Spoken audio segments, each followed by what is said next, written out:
Hello friends, programming skill develop करने की series में आज हम देख रहे हैं स्टार पैटर्न 5 का प्रोग्राम, जिसमें कि जैसा आपकी स्क्रीन के सामने एक शेप बना हुआ है स्टार का, वैसा शेप हमको प्रिंट करवाना है। तो इससे पहले 4 वीडियोस में आप ऑलरेडी देख चुके हैं कि बेसिक स्केलेटन हमें क्या लिखना होता है। तो मैंने एक सिंगल फार्मूला निकाला है इस तरह के प्रोग्राम्स बनाने का कि एक बेसिक स्टाइल है प्रोग्रामिंग की, एक बेसिक कोड है हमारे प्रोग्राम का, वो हमेशा हमको लिखना है और उसमें मामूली फेरबदल करके हम जैसा चाहे वैसा शेप प्रिंट करा सकते हैं। और वो जो फेरबदल भी करना है उसके लिए भी लॉजिकली स्टेप्स हैं। तो हमको अगर कुछ भी प्रिंट करना है तो हम लोग printf लिखते हैं।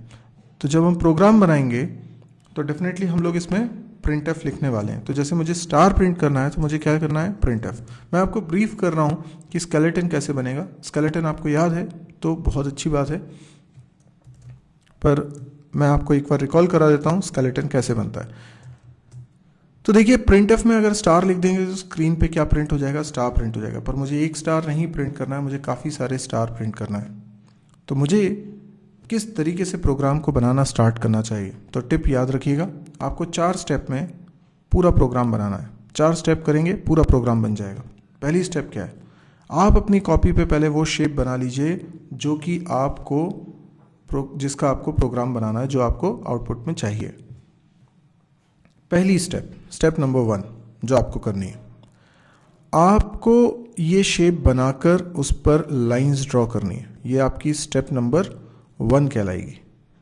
ठीक है, क्या करना है आपको, ऐसे लाइंस ड्रॉ करनी है।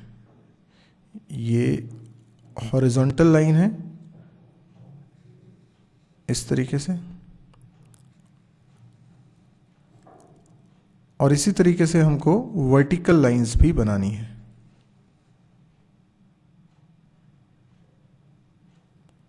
ये देखिए, इससे क्या होगा, इससे क्लियरली हमें पता चलेगा कि कितनी रोज हैं और कितने कॉलम्स हैं।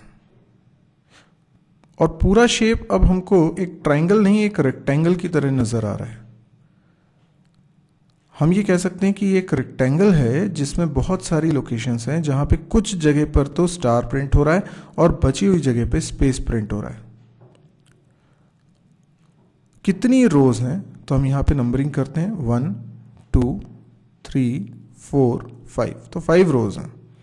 कॉलम कितने हैं, तो 1 2 3 4 5 6 7 8 9, तो 5 रोज हैं और 9 कॉलम्स हैं। ओके, अब हम क्या करते हैं, कोडिंग में ये समझते हैं कि कोई भी एक लोकेशन, जैसे जब इस वाले ब्लॉक की हम बात करेंगे तो इसमें क्या प्रिंट होना चाहिए, स्पेस। तो कभी तो स्पेस प्रिंट होना चाहिए, कभी स्टार। अब ऐसे कितनी लोकेशंस हैं, ये एक स्क्वायर एक लोकेशन है, ऐसे कई सारे स्क्वायर्स हैं ना, कितने ब्लॉक्स हैं ये, 9 × 5 45 ब्लॉक्स हैं। तो 45 बार printf चलना चाहिए। पर हाँ, कभी वो printf स्टार प्रिंट करे और कभी वो printf स्पेस प्रिंट करे। ये कैसे मुमकिन होगा, आप printf स्टार लिख रहे हैं तो printf स्पेस भी लिखिए, तब जाके स्पेस प्रिंट होगा। पर दोनों एक साथ नहीं चलने चाहिए। किसी भी पोजीशन के लिए या तो स्टार चले या स्पेस चले। यानी इफ एल्स लगा देता हूं। इफ एल्स से क्या होगा, दोनों में से एग्जैक्टली कोई एक चलेगा। ये देखिए, अब क्या होगा, ये एक स्टेटमेंट चलने का मतलब है या तो स्टार प्रिंट होगा या स्पेस। अब ये स्टेटमेंट 45 टाइम्स चलना चाहिए। 45 टाइम्स क्यों, क्योंकि 45 पोजीशंस हैं। अब 45 में से कुछ पोजीशंस ऐसी हैं जहां पे स्टार प्रिंट करना है और बची हुई जगह पे स्पेस। अच्छा, एक लाइन में कितनी पोजीशंस है, 9, यानी 9 क्या है, कॉलम्स। तो एक लाइन में कितने कॉलम्स होंगे, 9 कॉलम्स होंगे। तो हम यहां पर इस स्टेप को, ये जो मैंने हाईलाइट किया है, 9 टाइम्स कर देते हैं रिपीट। कैसे, एक लूप लगा देते हैं, j की वैल्यू 1 से लेकर हम स्टार्ट करते हैं और लेस देन इक्वल टू 9 तक चलाते हैं, j++। तो 9 टाइम्स ये इफ एल्स चलेगा। ये इफ एल्स में एक बार चलना मतलब एक printf चल जाना, फिर वो चाहे स्पेस प्रिंट करे चाहे स्टार प्रिंट करे। ये पूरा लूप चल जाएगा तो 9 टाइम्स printf चल जाएगा और एक लाइन प्रिंट हो जाएगी। और एक लाइन प्रिंट हो जाने के बाद क्या होना चाहिए, लाइन चेंज, तो printf लिखा, \n लिखा, तो ये लाइन चेंज हो गई। अब आप समझ सकते हैं कि इस पूरे कोड से क्या हो रहा है। एक लाइन पूरी पूरी प्रिंट होगी। अभी इफ की कंडीशन मैंने नहीं बनाई है, ये बनाऊंगा, पर जो भी कंडीशन होगी वो कंडीशन से ही तो तय होगा कि कब स्टार प्रिंट हो रहा है, कब स्पेस। पर ये जो मैंने हाईलाइट किया है पहली लाइन, फॉर लूप चल जाएगा तो एक लाइन प्रिंट हो जाएगी, और प्रिंटफ चल जाएगा तो लाइन चेंज हो जाएगी। ऐसा आप कितनी बार करना चाहते हैं? 5 बार, क्योंकि आप 5 अलग अलग लाइंस प्रिंट करना चाहते हैं। तो क्यों ना हम इस पूरे कोड को रिपीट कर लें, कितनी बार? 5 बार।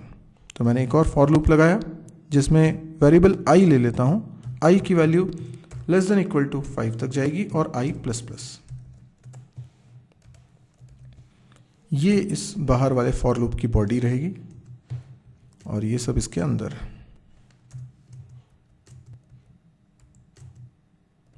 ठीक है, ये प्रिंटफ भी इसके अंदर।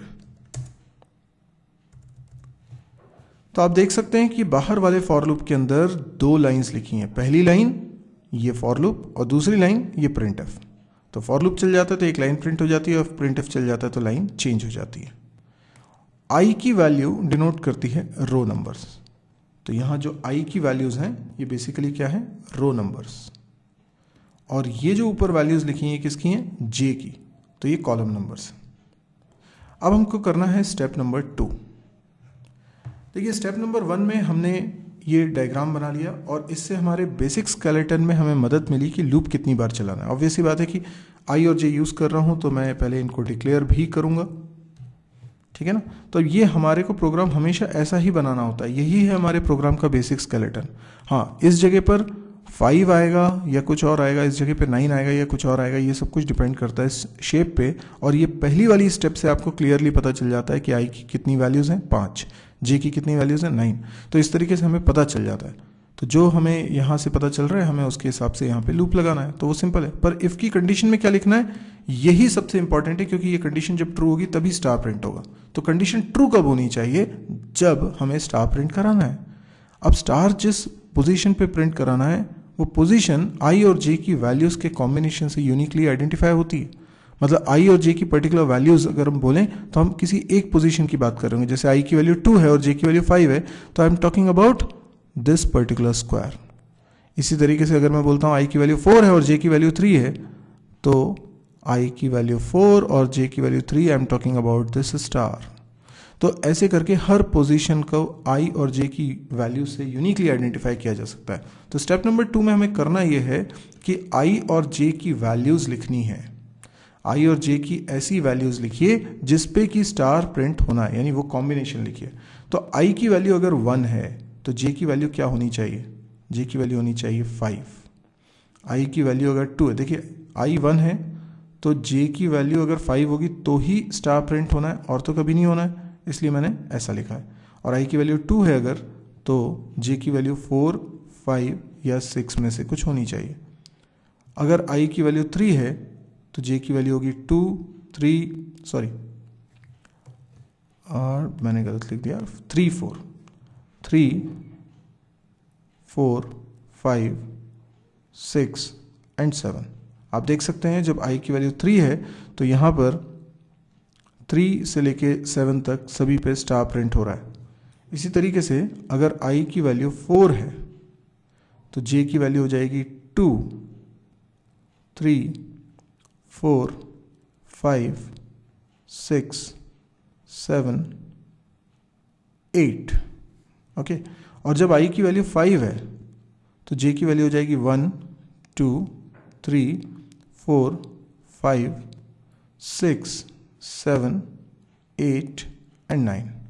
ठीक है, अब हमें करना है स्टेप नंबर 3। स्टेप नंबर 3 में हम क्या करते हैं, हम इसी बात को दोहराते हैं, यानी जो आई और जे की वैल्यूज़ अभी आपने लिखी हैं वही वैल्यूज़ मैं एक बार फिर लिखने वाला हूँ, लेकिन अब थोड़ा स्मार्ट तरीके से लिखूँगा। स्मार्ट तरीके से मतलब अब मैं इतने सारे नंबर्स नहीं लिखूँगा बल्कि मैं रेंज लिखूँगा। तो आई की वैल्यू 1, 2, 3, 4, 5 वैल्यूज़ हैं। अब आई की वैल्यू अगर लेट्स से 3 है तो जे की वैल्यूज़ क्या है? जे की वैल्यू है 3, 4, 5, 6, 7, मतलब 3 से 7 तक। मतलब जे की वैल्यू कैसी है? जे की वैल्यू है greater than equal to and ये लॉजिकल एंड ऑपरेटर लगाए, जे की value less than equal to 7। अब देखिए आपको समझ में आया कि नहीं, क्योंकि ये रेंज है ना। तो 3 से लेके 7 तक अगर मैं केवल बोलता हूँ J greater than equal to 3, तो 3 या 3 से बड़ी वैल्यूज़ में तो फिर 8 और 9 भी आ जाएंगे ना, मुझे 8 और 9 को इंक्लूड नहीं करना है। तो 3 से 7 के बीच की सारी वैल्यूज़ इंक्लूडिंग 3 एंड 7, तो मुझे लिखना पड़ेगा J greater than equal to 3 and J less than equal to 7।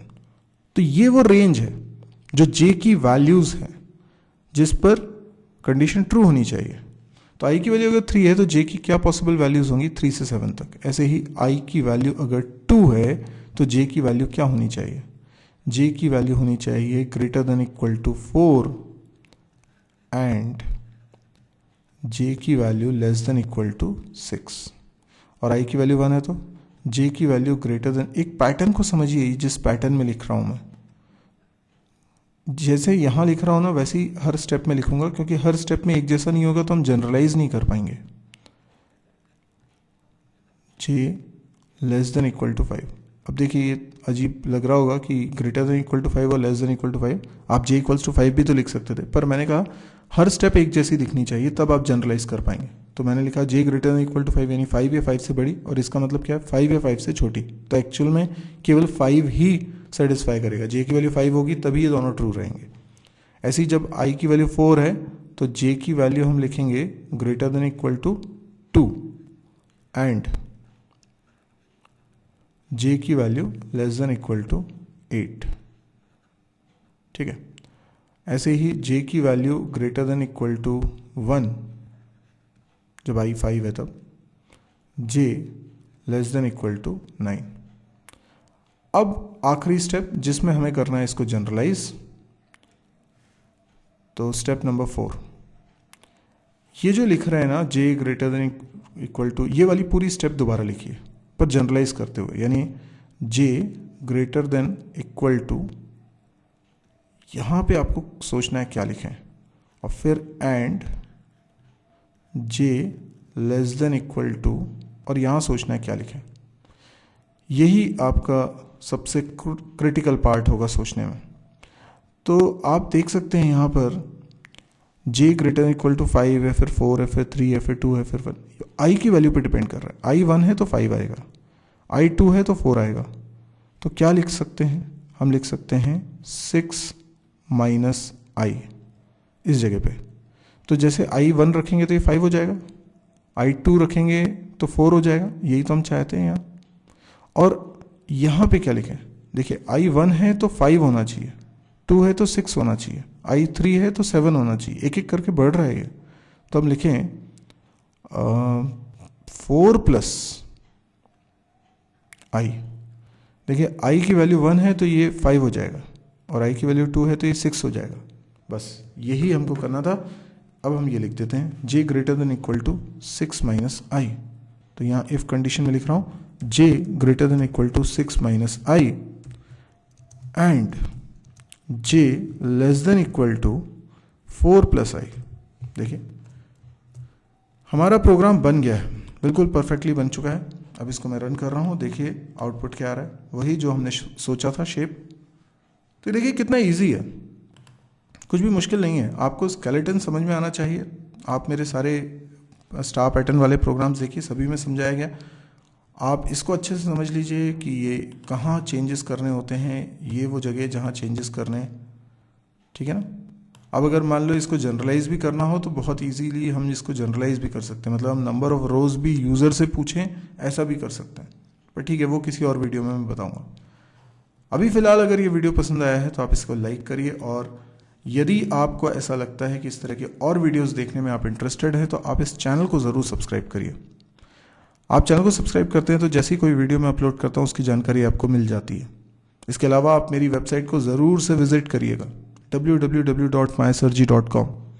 ये नीचे URL लिखा हुआ है, आप इस वेबसाइट पर जाइए। यहाँ पे आपको C का पूरा कोर्स मिलेगा, C++ का मिलेगा, जावा का मिलेगा, data structure, DBMS, PHP, MySQL, इन सब के पूरे कोर्स मिलेंगे, वीडियो सीरीज़ मिलेगी। तो आप एक सीक्वेंस में वीडियोस देखते जाएंगे, तो आपको कहीं कोचिंग जाने की ज़रूरत नहीं है, आप यहीं से सारा कोर्स फ्री ऑफ कॉस्ट सीख सकते हैं। इसके अलावा प्रोग्रामिंग एक्सरसाइज भी है, कैंपस प्रिपरेशन के वीडियोस भी हैं, तो आप उनको भी देखिए। इसके अलावा मैं एक ब्लॉग भी लॉन्च कर रहा हूँ, आप उसको भी देखिए। उसमें आपको आपकी अवेयरनेस काफ़ी बढ़ेगी, आपको कई सारी जानकारियाँ मिलेंगी। ये सारे वीडियोस हिंदी में हैं और फ्री ऑफ कॉस्ट हैं, तो मैं आपसे चाहूँगा कि प्लीज़ इसको शेयर भी करिए। शेयर इसलिए करिए कि अभी मेरा मकसद है कि मैं फ्री ऑफ कॉस्ट सब तक ये एजुकेशन पहुंचा सकूं, ताकि सब लोगों को आगे बढ़ने का बराबर मौका मिले। जो लोग नहीं सीख पाते हैं किसी भी वजह से, उनको सीखने का एक प्लेटफॉर्म मिले। तो अगर आप पढ़ना चाहते हैं तो आपको डेफिनेटली यहाँ पे कंटेंट मिल रहा है, और वो भी फ्री। तो ये चीज़ अब मैं सब तक कैसे पहुँचाऊँ, क्योंकि मैं इसे फ्री में पहुँचाना चाहता हूँ। अगर मैं इसके लिए पैसा चार्ज करता तो जो पैसा आता उससे मार्केटिंग करता। अभी मैं मार्केटिंग कैसे करूँगा? तो मैं मार्केटिंग नहीं कर सकता, क्योंकि उसमें काफ़ी ज़्यादा इन्वेस्टमेंट लगेगा। लेकिन अगर हम इस चीज़ को करना ही चाहते हैं तो क्यों ना आप लोग मेरी मदद करें और आप लोग इन वीडियोस को शेयर करें अपने फेसबुक वॉल पे, या वेबसाइट को जो मैंने वेबसाइट बताई है mysirji.com, इसको शेयर करें अपने फेसबुक वॉल पे, वीडियो को शेयर करें। तो इस तरीके से आपके कई फ्रेंड्स तक पहुंचेगा, वो लोग आगे शेयर करेंगे, उनसे आगे तक पहुंचेगा। तो इस तरीके से मुझे मार्केटिंग की ज़रूरत नहीं पड़ेगी, और जो मेरा मकसद है कि ये फ्री ऑफ कॉस्ट सब तक प्रोवाइड कर सकूं, वो हो पाएगा। नहीं तो मुझे इसको अगर सब तक पहुंचाना है तो ये मेरे लिए बड़ा मुश्किल हो जाएगा, क्योंकि मैं नहीं चाहता कि इसके लिए मैं कोई चार्ज आपसे लूँ। मैं इस मिशन में फ्री में ही पहुंचाना चाहता हूँ। तो आप प्लीज़ मेरी इतनी हेल्प करिए। इसमें कोई ज़्यादा पेन भी नहीं है, आप आराम से इसको शेयर कर सकते हैं अपने फेसबुक वॉल पे। Please, thank you.